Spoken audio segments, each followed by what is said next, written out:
Hey guys, welcome back to my channel. ఈరోజు mini blog వచ్చేసరికి what we did in our 10 hours of train journey అనమాట. కోయంబత్తూర్లో train ఎక్కాము afternoon 12కి.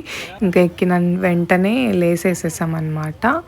12కి ఎక్కాము కదా, so ఎక్కాక dominoes order పెట్టాము. అది ఒక 1 hour పట్టిద్ది, అంటే 1 hour నెక్స్ట్ వచ్చిన స్టేషన్లో వస్తుంది. ఆ లోపు లేస్ తిన్నాము, గొట్టాలు తిన్నాము, మా ఊరి నుంచి తెచ్చిన జిలేబీ వేసేసాము, అంతా తింటూనే ఉన్నాము. తర్వాత మళ్ళీ లిటిల్ హార్ట్స్ కూడా తిన్నామన్నమాట.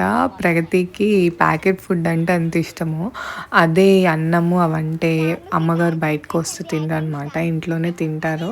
ఇంకా తర్వాత కూర్చొని రాముడు సీత ఆడాము. ఇక్కడేమో మా వాళ్ళు యాక్టింగ్ స్టార్ట్ చేస్తున్నారు, రాముడు వచ్చిన వాళ్ళని దొరకకుండా ఉండాలి కదా.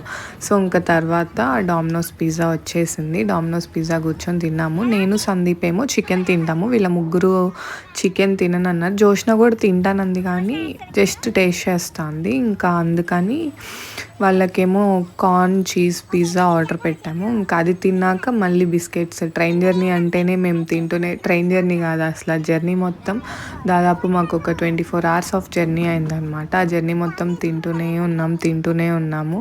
ఇంకా తర్వాత స్టార్ ఆట ఆడాము. స్టార్ ఆర్ షో అంటారు కదా, మేము స్టార్ ఆట అంటాము. నేను పేపర్స్ పెన్ను తీసుకెళ్ళాను అనమాట ముందే, ఎందుకైనా మంచిది, మనకు బోర్ కొడుతుంది ట్రైన్లో అని తీసుకెళ్ళాము. ఇంకా పక్కన భోగి అంకుల్ వాళ్ళు తిట్టేసరికి గోల్ చేస్తున్నామని ఇంకా నోరు మూసుకొని పడుకున్నాము. లేచేసరికి 10:30 అయింది. ఇంకా తిరువనంతపురంలో దిగాము.